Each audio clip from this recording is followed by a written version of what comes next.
Hey there, ACC fans. Y'all know what it is. I'm still filling in for Candace Cooper. I got my new Locked On swag today. You know what I mean? I'm feeling good. I got my main man, Drizzy, in the building. Drake, how you doing?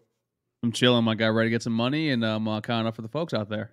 Now listen, it's Friday, it's payday. We know some of y'all are going to go on down and get your bets in, but if you do a little bit of putting down money on something, make sure you do it with the company that's bringing you today's episode, Underdog. Sign up for UnderdogFantasy.com with promo code Locked On and get your first deposit doubled up to $100. Ain't nothing better than free, all right? If you're going to use that payday money for a little bit of going on Underdog, get you some money out the deal. Now, Drizzy, we got to talk about these bets, man. We got to talk about some safe bets, some long shots, some bets that I may have a little information from pre-production to say that there's a bet that you've already hammered. So we're going to talk about all that and more today. That sounds like a good episode to you, Drizzy. Oh, it sounds perfect to me, Kenton. All righty, well, let's get into it on today's episode of Locked On ACC. You are Locked On ACC, your daily podcast on the Atlantic Coast Conference. Part of the Locked On Podcast Network, your team every day.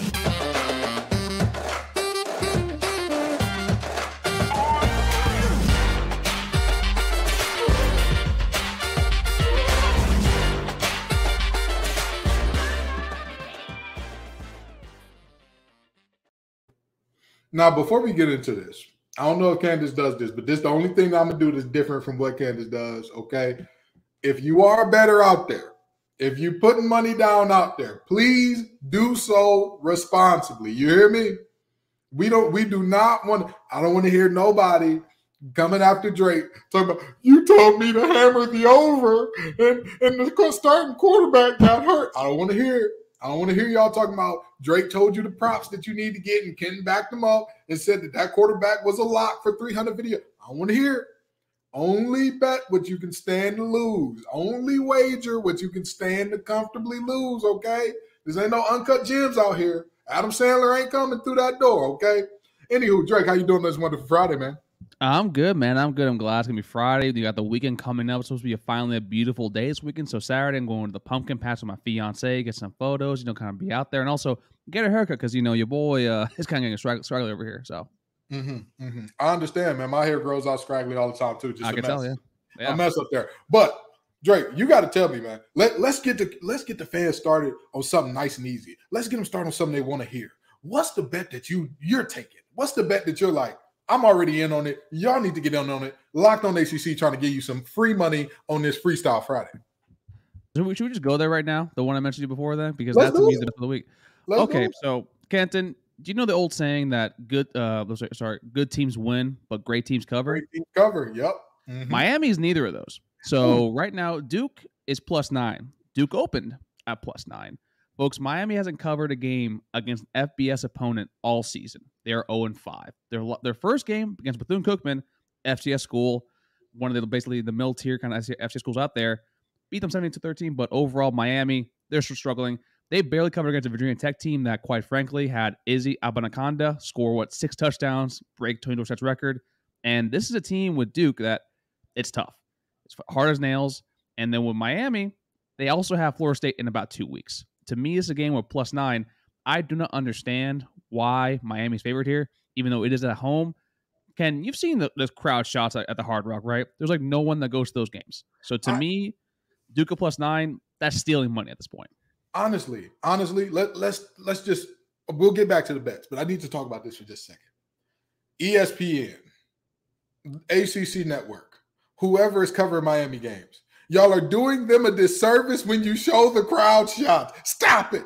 Leave those folks alone. Those boys are on the field fighting their hearts out. And y'all show the 8 people in the stands, and only 2 of the people in the stands ain't related to nobody on the team. That's evil. Stop doing that.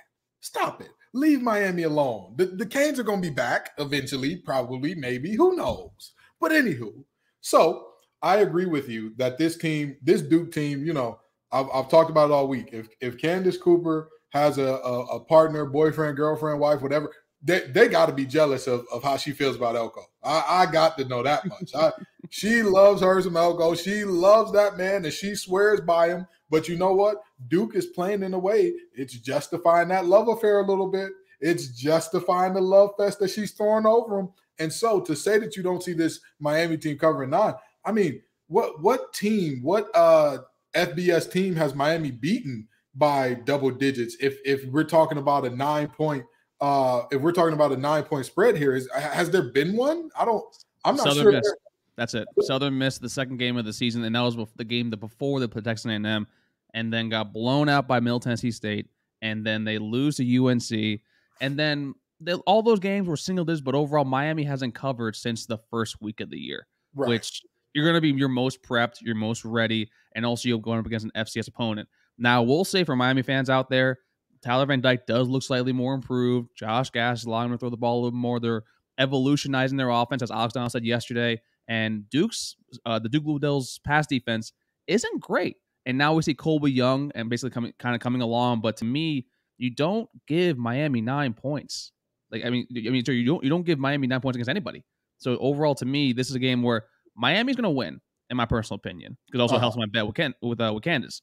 But I do have Riley Leonard and the boys covering against Miami because, quite frankly, I've seen Duke has been a better team than Miami for the entire year, honestly. Wait a minute. So you two have a bet with Candace Cooper about whether or not Duke gets 6 games. What is your bet? What is your bet with Candace about Duke getting the 6 games? Oh, I matched the amount that you put up there. I'm like, I'll match that. Wow. I had no faith in Duke, bro. So here's the thing. Candace is gonna make out like a bandit at the end of a few games here, or she gonna be crying to the poorhouse. And you know, it's a recession. Everybody broke. So it ain't gonna be much relief found there. But anywho, so let me ask you this. When you talk about this game and we talk about, Riley Leonard playing as well as he's played, you talk about the Duke offense that it really kept pace with UNC last week, who has the best offensive player in the conference by a mile in Drake May. So when you look at that offense and what they present, are you at all concerned about the fact that the strength of Miami's team, not just their defense, is that defensive line? They got a 10-man rotation of dog after dog after dog. I mean, all of them, they have at least 1 or 2 things that they do exceptionally well. And when you look at a team that their quarterback is the center of it, could that potentially play into something that you're like, maybe they do cover the spread here? Maybe, because I will say their defensive line is pretty strong. I was not big on their defense overall heading into the year because I thought Kevin Steele was like a defensive coordinator. You heard his name for a very long time, but he hasn't been kind of that elite defensive coordinator since the early 2010s when he left Clemson over to Auburn. But yeah, that defensive line is strong with Akeem Messidor, Leonard Taylor. But I think it's more the linebackers where they've played better, but still if they have enough time, I trust the secondary to kind of make some mistakes. Avonte Williams, James Williams have been very okay. Tyreek Stevenson, I think one of the top corners from Miami, has been the best DB. But overall, to me, I've seen this defense give up enough explosive plays over the entire year. And then also, they're also out of position, having bad penalties overall. To me, and also, it's not even also the defense. It's also Mark Cristobal's in-game management that also kind of has me more concerned overall. Like, and I know Donald's been talking about with Oregon, you can see basically when it comes to bigger games, when timeouts are needed, he always somehow finds a way to get too cute or overthink things. And also, this being the first year, also being paid $81 million, Miami fans are paying $80 million for one Power 5 win so far. To me, it's more that in-game decisions are going to probably hinder this team until something's fixed about that. So let me talk about this, and this is aside from the betting again. This is we just gonna talk this team for a second.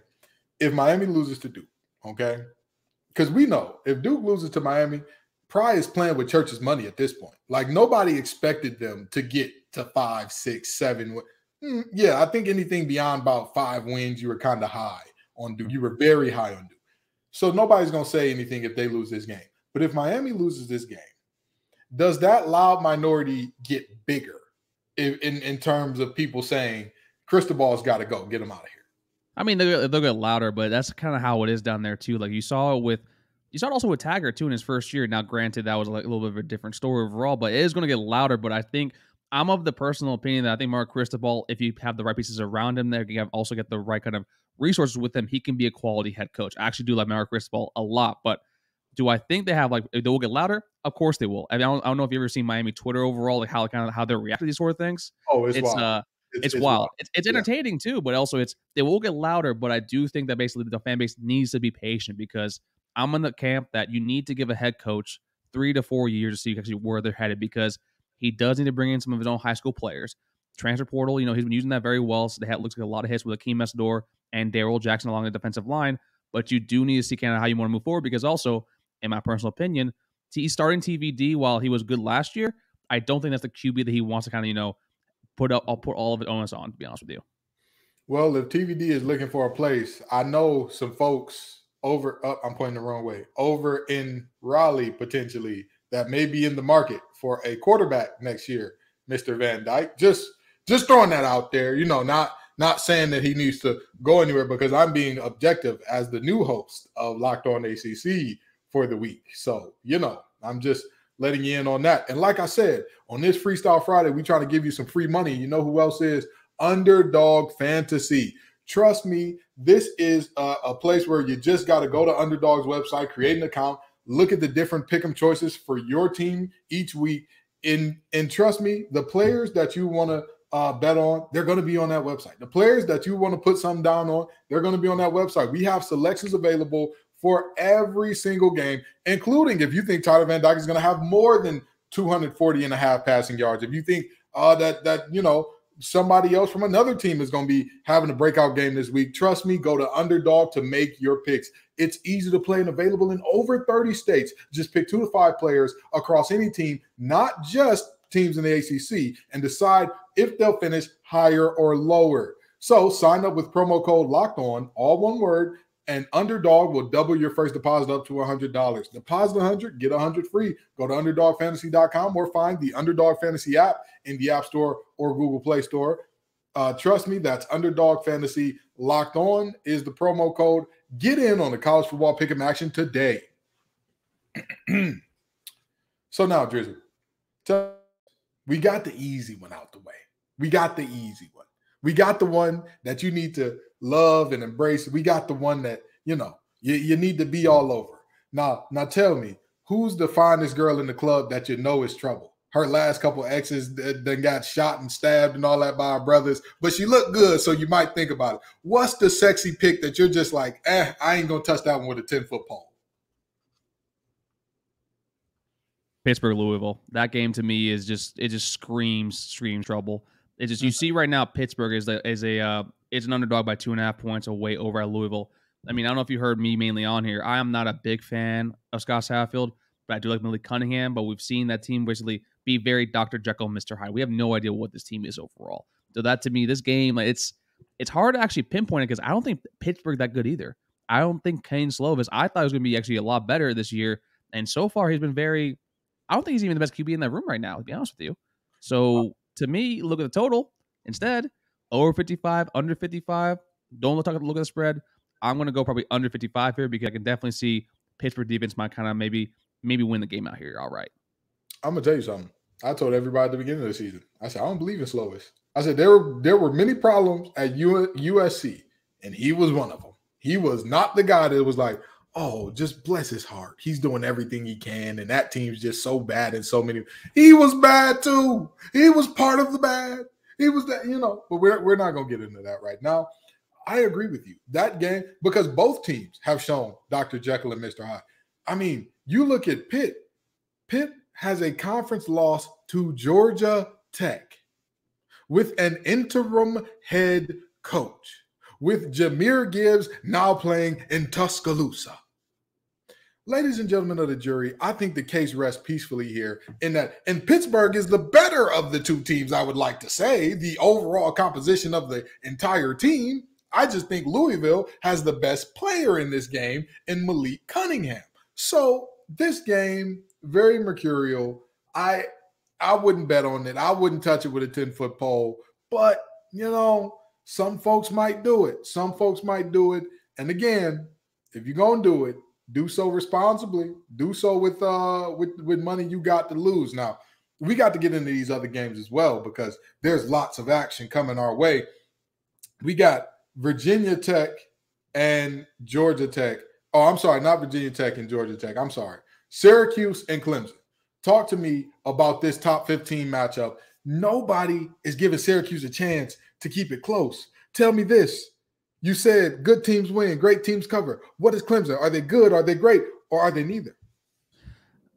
This is hard for me too. And mainly it's because I was kind of shocked to see this line at 13.5, and it's not because of how the teams. It's more that FSU was a plus 3.5 home dog, and to me that was even short. And then eventually Clemson did cover that spread. So to me, it comes down to one. I agree with you for saying from earlier on in the week, College Game Day should be there, in my personal opinion. Over I think they're at UCLA and Oregon, and to me that's just it's nowhere near the same. It hasn't the same implications in my personal opinion. To me, this is a game where I think this is where we'll actually find out if Clemson actually is a great team. And it's something that basically I've been kind of hesitant to say overall for the entire year, because this is basically Syracuse as most of their games in the year have all been at home. This will be one of the first major games they play that actually is away. And Syracuse, I love Sean Tucker. Garrett Schrader has kind of proven to me that he can pass the ball. You can't just run. But this is a game where I think this is where we see DJU actually kind of show up and show out against a very, very solid Syracuse defense.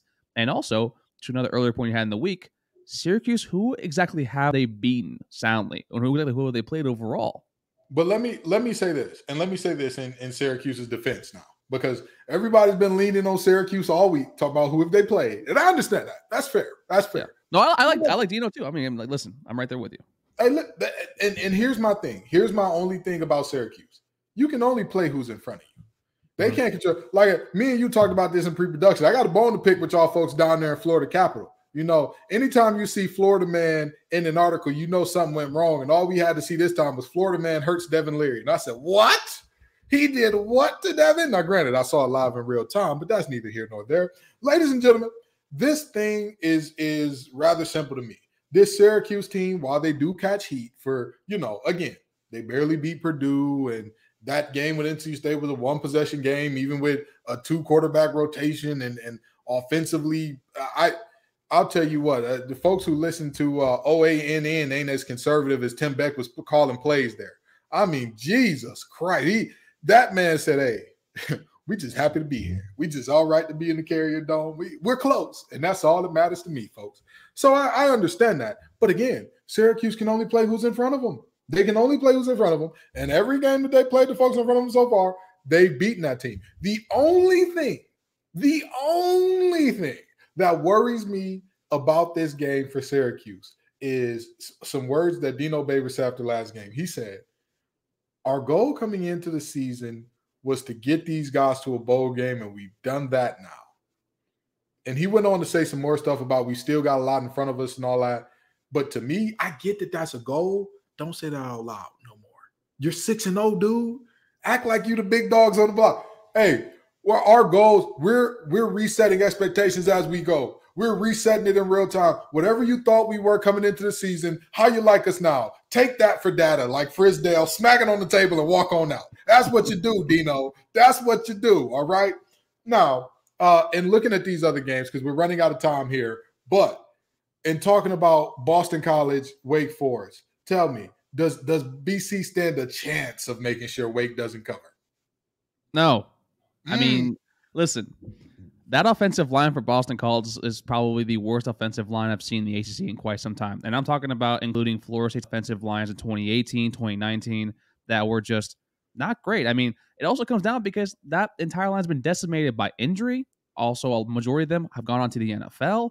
And then Phil Dracovic, I personally don't think he's going to be there at BC next year. I don't think he's going to the NFL, but I think he's going to transfer out. So it's you basically have Zay Flowers, who, quite frankly, is the best wide receiver in the conference, but he has to do it all by his damn self. And it's a Wake Forest defensive line that we see with Kobe Turner, Rondell Bothroyd. Those are very underrated defensive ends. And this is a Wake defense that they're not elite, but if you allow them to pin their ears back, they're going to be able to decimate them. And basically, FSU beat them 44-14. What do you think Sam Hartman, with that long mesh and the ways of A.T. Perry, Antoine Green, Green as well on the outside? What do you think they're going to do to them? Because that offense, to me, is the top of the conference.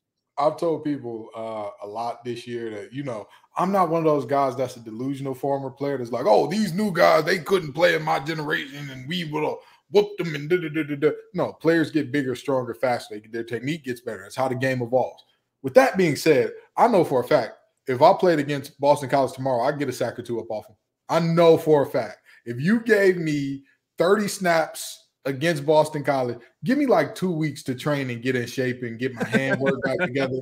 Because don't get me the lying, right? I don't want to get the lying and saying, oh man, I know fresh off the couch. Listen, I still bench a lot and squat a lot right now. I'm down to as close to as I've been to my playing weight since I retired, which, shout out to eating right, drinking water, and running. That's my guy.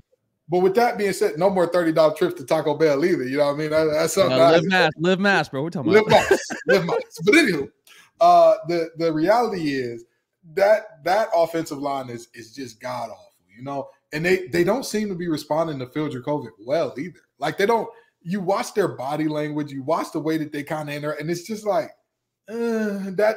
You could just feel when a team is like, I want this season to be over. And the irony to go from Steve Adagio and those like 8 offensive lineman sets where it was like Andre Williams, the back that had thighs so big he couldn't wear jeans, A.J. Dillon, all those guys, to now an offensive lineman that couldn't block their way out of a paper bag. They couldn't even block me on Twitter. I mean, good grief, that is a bad offensive line. So, it's going to be quite a game to see. We've covered all these games. Come back while we go over, once again, the sexy picks, the picks you need to stay away from, and who has no chance of covering after a word from our local sponsors. All righty, and we're back. So again, Drake, you're saying to pound Duke beating the spread. Pound Duke beating that 9-point spread. Duke +9, and you know what? Sprinkle it on the money line at 275 right now currently. Take them to win the game outright. Sprinkle means you do half of what you usually bet. It's not a full confidence bet, but let's make some money on this because right now we've been betting against Miami all year, so why stop right now? Right, and you know what? Betting against Miami is a lucrative game right now. You mess around it. If you are the person putting down big money, you got a fur coat like Frank Lucas in American Gangster, the one that got him caught up. You got the hat. You might get the hat to match tomorrow. Because Miami going to let you down. The bet that we want to stay away from, Pitt and Louisville. Scary, herky-jerky on both sides. You don't know who's going to show up, who's not going to show up. Let's avoid it. Let's not touch it with a 10-foot pole. And ladies and gentlemen, Boston College, no shot, no chance. They're trying to take on hell with a squirt gun, and it ain't going to work, okay? It ain't going to work out well for the kids. Drizzy Drake, tell the folks where they can find your work. Folks, you can follow me at Tally__Drake on Twitter. You can follow my co-host David Wise at FSU Knowles. The O is a 0. The S is a 5 because he's from like the 1700s. He's old and a boomer. And you can follow the podcast at Knowles Anonymous, basically where we engage with our fan base. And as always, we're fans first, people second, and podcast third. And also, responsibly gamble, folks. Is always a good time on here. And listen, we're here to help you make some money, but have a good time. But as Ken was saying earlier, please do it responsibly. Absolutely. It has been a blast taking over for Candace Cooper this week. What a great group of folks. What a way to end this thing with Drizzy. Don't worry. I know that y'all are sad to see this bald face leaving, but I'm going to be back on Monday. Peace and love, y'all. You are Locked On ACC, your daily podcast on the Atlantic Coast Conference. Part of the Locked On Podcast Network, your team every day.